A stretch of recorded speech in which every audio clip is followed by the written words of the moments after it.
দশে মিলে করি কাজ, হারি জিতি দাহিলাজ। আসসালামু আলাইকুম, কি অবস্থা, কেমন আছেন? আজকে বাড়িতে ছোটোখাটো একটা পার্টি ছিল, তো সবাই মিলে রান্না করছিলাম। সো সেখানে আমিও ছিলাম ইনভলভ।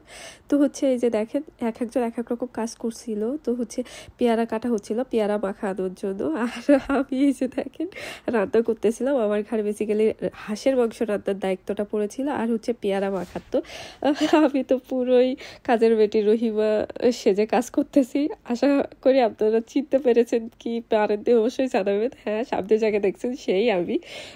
লিটারেলি রান্নাঘরে যেভাবে কাজ করা দরকার আমি সেভাবেই কাজ করছিলাম। এবং আমি কি জানতাম না যে ওই দিন আমাদের বাসায় পার্টি ছিল। জাস্ট ঘুম থেকে উঠে কোনো রকম মানে খাওয়ার আগেই জেনেছি, জানার পরে খাওয়া দাওয়া কমপ্লিট করেই কাজে লেগে পড়েছি। যে অবস্থায় ছিলাম সেই অবস্থায়। তো আমি জাস্ট ভেবেছিলাম যে ভিডিও এই অবস্থায় করবো, আর পরে আপনাদের বলবো যে হ্যাঁ, কাজের বেটি রহিমা। আসলে একটা মানুষের যে কতগুলো রূপ হতে পারে। রান্নাঘরে যখন থাকি আমরা তখন একটা রূপ, যখন আমরা কাজে থাকি তখন, বা যখন সেজে গুজে বাইরে কোনো পার্টিতে যাই তখন কেমন লাগে। সো সবগুলোই আমি দেখানোর চেষ্টা করবো। আর এই যে দেখেন আমার হাঁসের গোশের ফাইনাল লুক। আর ওদিকে আমি চাটনি তৈরি করে দিচ্ছিলাম, যেটা চাটনি বলতে ওই যে ঠিক চাটনি না, পেয়ারার মশলা আর কি, পেয়ারা মাখাতে যেটা লাগে।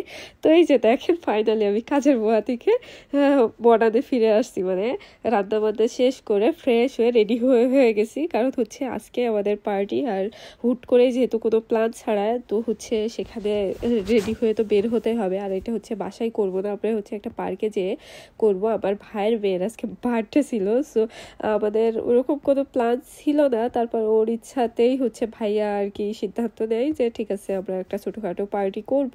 তো এই যে দেখেন আমার ফাইনাল লুক। আমাকে দেখতে কেমন লাগছে অবশ্যই কমেন্ট করে জানাবেন, ভালো লাগলে মাশাআল্লাহ লিখতে ভুলবেন না। আর তারপরে সিদ্ধান্ত দিয়েই আর কি ছোটোখাটো একটা রান্নার আয়োজন করা। আর এখানে দেখেন মামার গাড়িতে যাব, তাই মামাকে নক করছিলাম। এটা মামা হয় আমার। তো মামা হাই দিচ্ছিল আপনাদের, অবশ্যই হ্যালো করিয়েন আপনারা আমার মামাকে দেখে।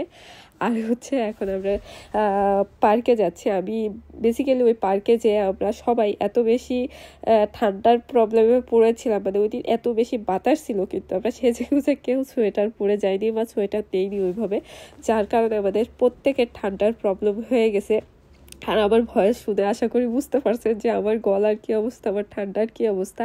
আর এই যে আমাদের বার্ডেগালের প্রচুর ঠান্ডার প্রবলেম। তো ও সোয়েটার পরে রেডি হয়েছিল, কারণ ও ঠান্ডা একদমই সহ্য করতে পারে না, এই জন্য ওকে সোয়েটার পরানো হয়েছিল। পরে অবশ্য আরও কয়েকটা পরেছিল। তো এই যে ওর 8 বছর হলো, তো আট লেখা এটা। আর এই যে দেখেন আমি এখানে যেও নাচানাচি করতে ভুলছি না। পরে এই জায়গাটা সবাই মিলে সাজাচ্ছিল, বিশেষ করে একটা ভাইয়া সাজাচ্ছিল। আর এখানে নিয়ে আমি মজা করছিলাম। মজা করার সময় কি বলছিলাম জানেন? এখন আমার 80 বছর না 8 বছর বলেন তো কোন দিকে ধরলে ভালো হয়। আমি সবার সঙ্গে, ভাবিরা ছিল, খালারা ছিল, সবার সঙ্গে মজা করছিলাম। আর বলছিলাম আমার 80 বছর বয়স নাকি 8 বছর। সো পরে বলছিলাম যে না, আমার 80 বছর বয়স। আসলেই 80 বছর বয়সে বাঁচবো কিনা জানি না, তবে এখন আমি 80 বছর পার করে দিলাম বলতে পারেন, মজা করে। আর এখানে নান নিয়ে আসা হয়েছিল। তো আমি সারাদিন যেহেতু সকালে উঠেই খাইছি, আর তারপরে খাওয়া দাওয়া করি নাই। তো বেসিক্যালি ওইভাবে ক্ষুধা লাগিও নি। তারপরে বের করে নান ছিল, নান বের করে খেতে শুরু করে দিয়েছিলাম। তো আমার আজকের এই ভিডিওটা আপনাদের কার কাছে কেমন লেগেছে অবশ্যই কমেন্ট করে জানাবেন। আর আমাদের এই পার্টির বাকি অংশটুকু দেখতে আমার পেজেই চোখ রাখুন, ইনশাল্লাহ পেয়ে যাবেন।